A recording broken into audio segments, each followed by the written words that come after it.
분쟁과 갈등의 소식으로 먼저 떠오르는 땅, 레바논. 하지만 그곳에는 세상의 소음과는 다른 고요하지만 강렬한 희망의 빛이 존재합니다. 오늘 우리는 폭탄과 사망자의 수가 아닌 중동의 가장 아름다운 빛 중 하나인 한 성인의 이야기를 나누고자 합니다. 그의 이름은 성 샤르벨 마클루프입니다. 평생을 은둔하며 살았던 이 수도자는 죽음 이후 오히려 수많은 기적을 통해 세상의 모습을 드러냈습니다. 레바논 산맥에 위치한 그의 무덤은 지금 이 순간에도 순례자들의 발길이 끊이지 않는 기적의 장소가 되었습니다. 오늘 이 이야기를 시작하기에 앞서 만약 이 성인의 이야기가 여러분의 마음에 깊은 울림을 준다면 구독과 좋아요를 통해 이 희망의 빛을 더 널리 퍼뜨리는 일에 동참해 주시길 부탁드립니다. 이 영상을 함께 나누고 시청하는 모든 분들께 하느님의 크신 은총과 평화가 함께하기를 진심으로 기도합니다. 성 샤르벨의 이야기를 이해하기 위해 우리는 먼저 그의 뿌리가 되는 마론파 가톨릭 교회에 대해 알아볼 필요가 있습니다. 아마 많은 분들에게는 생소한 이름일 것입니다. 마론파는 동방 가톨릭 교회의 한 갈래로 그 기원은 초대 교회 시대까지 거슬러 올라갑니다. 그들은 바로 안티오키아 교회에 속해 있습니다. 안티오키아는 사도행전에서 그리스도의 제자들이 처음으로 그리스도인이라 불리기 시작한 역사적으로 매우 중요한 장소입니다. 성 베드로 사도께서 로마로 가시기 전 7년 이상을 이곳에 머물며 교회를 이끌었던 곳이기도 합니다. 이곳은 시리아 아람 문화권의 중심지였으며 예수님께서 사용하셨을 것으로 추정되는 아람어의 전통이 살아 숨쉬는 곳입니다. 마론파 신자들은 로마 가톨릭과 온전히 하나가 되면서도 자신들만의 고유한 전례와 영적 전통을 지켜오고 있습니다. 오늘날 마론파 신자들은 레바논뿐만 아니라 시리아, 이집트, 그리고 전 세계 5개 대륙에 흩어져 살아가며 그들의 신앙을 이어가고 있습니다. 성 샤르벨은 바로 이 깊고 유서 깊은 신앙의 토양에서 피어난 꽃과 같은 존재입니다. 자, 이제 성인의 삶 속으로 들어가 보겠습니다. 성 샤르벨, 본명 유세프 안툰 마클루프는 1828년 5월 8일 레바논 북부의 산골 마을 베카 카프라에서 태어났습니다. 이곳은 레바논에서 가장 높은 곳에 위치한 마을로 전설적인 레바논 삼나무 숲과도 멀지 않은 곳입니다. 그는 매우 독실하고 신심 깊은 가톨릭 가정의 5남매 중 막내였습니다. 당시 마론파 가정의 전통처럼 그의 가족은 저녁마다 함께 모여 묵주 기도를 바치며 성모님께 대한 신심을 키웠습니다. 하지만 유세프의 어린 시절은 순탄치만은 않았습니다. 그가 불과 3살이었을 때 오스만 제국의 강제 노역에 동원되었던 아버지가 병을 얻어 세상을 떠나고 맙니다. 홀로 남은 어머니는 훗날 사제가 될 신심 깊은 남자와 재혼하여 유세프에게 경건한 신앙의 본보기가 되어주었습니다. 어린 유세프에게 가장 큰 영적 영향을 준 이들은 바로 그의 2 외삼촌이었습니다. 그들은 세상을 등지고 오직 하느님만을 섬기는 은수자들이었습니다. 유세프는 삼촌들의 삶을 동경하며 아주 어릴 때부터 고독 속에서 기도하는 삶에 대한 강한 이끌림을 느꼈습니다. 그는 들판에서 가축을 돌보면서도 작은 동굴을 찾아가 그곳에 성모님의 성화를 모시고 홀로 기도에 잠기곤 했습니다. 청년이 된 그는 세상의 부름과 하느님의 부름 사이에서 고민했습니다. 어머니는 그가 결혼하여 평범한 삶을 살기를 바랐지만 그의 마음속에는 오직 하느님을 향한 갈망만이 가득했습니다. 그리고 1851년 23살의 나이에 그는 마침내 결심을 굳힙니다. 가족에게 아무 말도 남기지 않은 채 그는 2 외삼촌이 걸어갔던 길을 따라 레바논 마론파 수도회에 입회하기 위해 길을 떠났습니다. 이것은 젊은 날의 충동적인 결정이 아니라 오랜 기도와 성찰 끝에 내린 성숙한 응답이었습니다. 수도회에 입회한 그는 사르벨이라는 새로운 이름을 받았습니다. 그는 2년간의 수련 기간을 거쳐 정결, 청빈, 순명의 세 가지 서원을 바라고 종신서원을 합니다. 이후 키판 수도원에서 철학과 신학을 공부했는데 당시 그의 스승은 훗날 시복되는 니마툴라 하르디니 신부였습니다. 위대한 성인이 또 다른 위대한 성인을 가르친 것입니다. 사제로 서품된 후 사르벨 신부는 안나야의 성마론 수도원으로 돌아와 16년간 공동체 생활을 합니다. 그는 수도원의 규칙을 철저히 지키는 모범적인 수도자였습니다.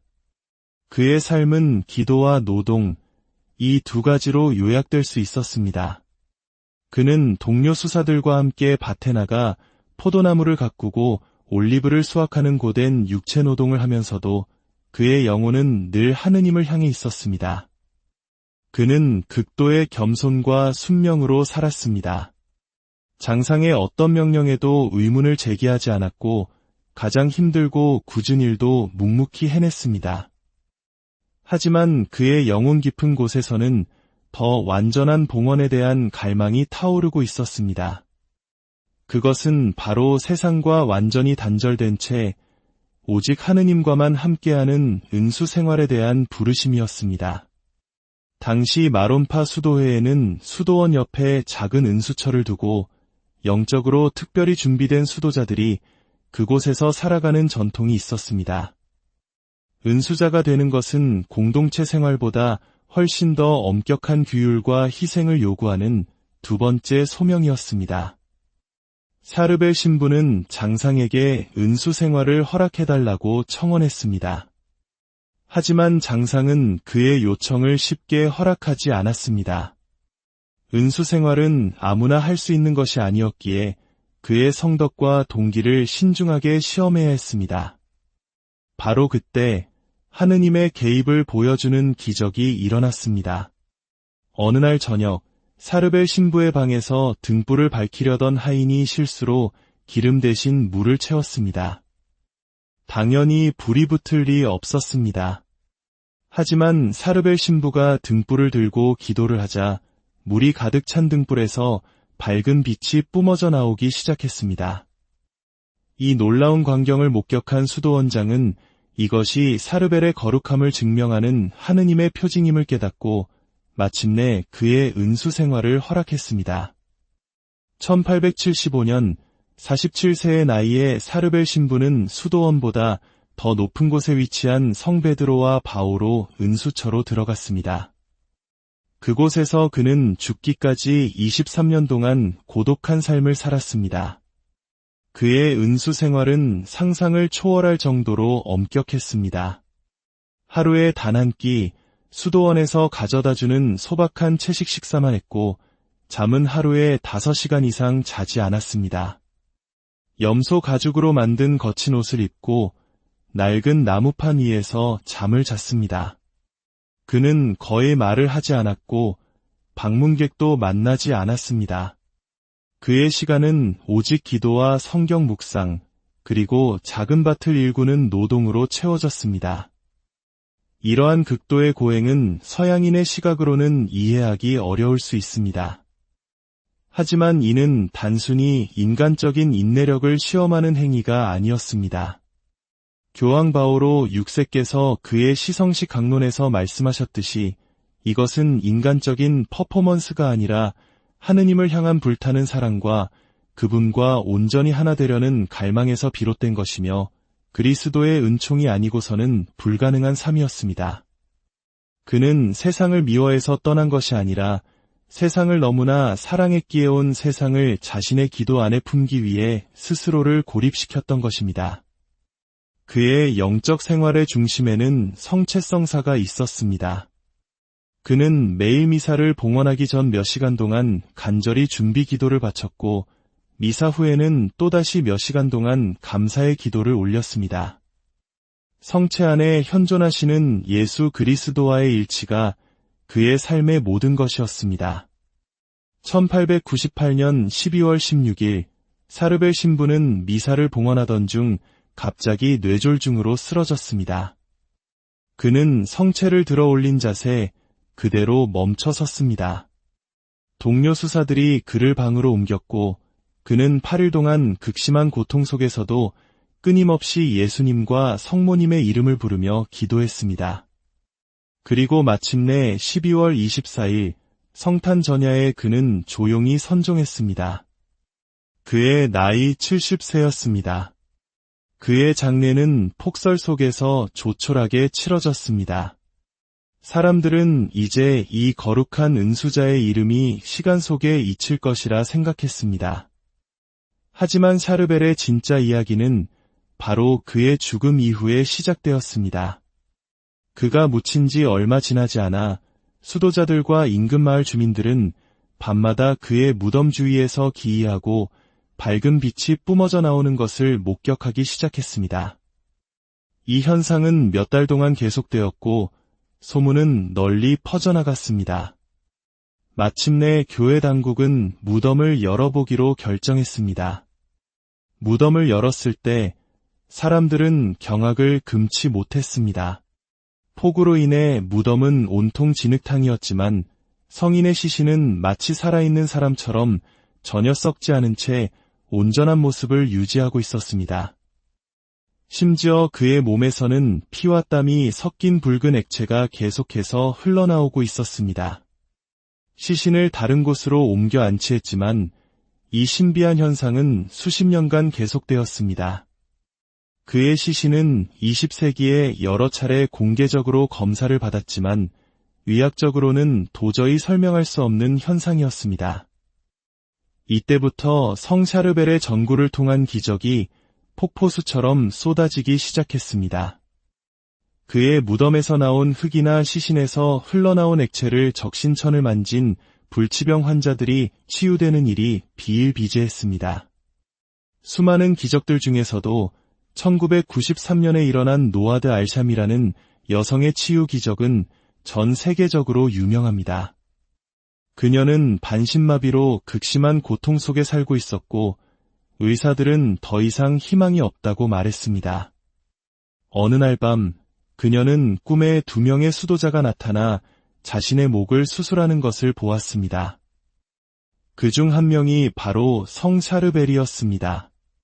잠에서 깨어난 그녀는 자신이 완전히 치유되었고 목에는 실제로 수술 자국이 남아있는 것을 발견했습니다.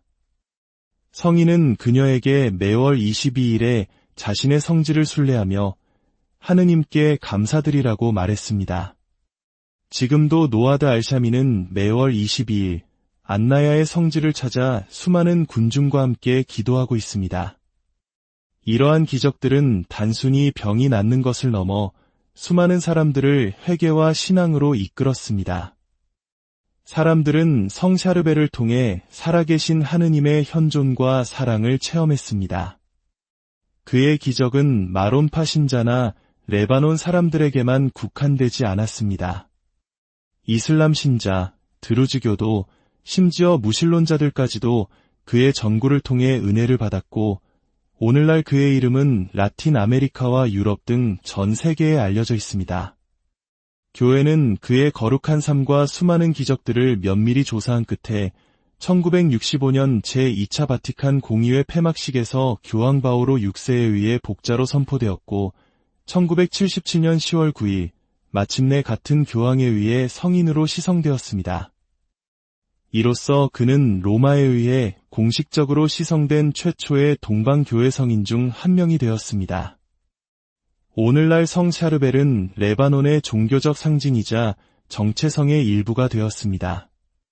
전 세계에 흩어져 살아가는 우리 아닌 디아스포라가 고국의 상징을 소중히 여기듯 레바논인들은 삼나무 국기와 함께 성 샤르벨의 성화를 가장 소중한 상징으로 여깁니다.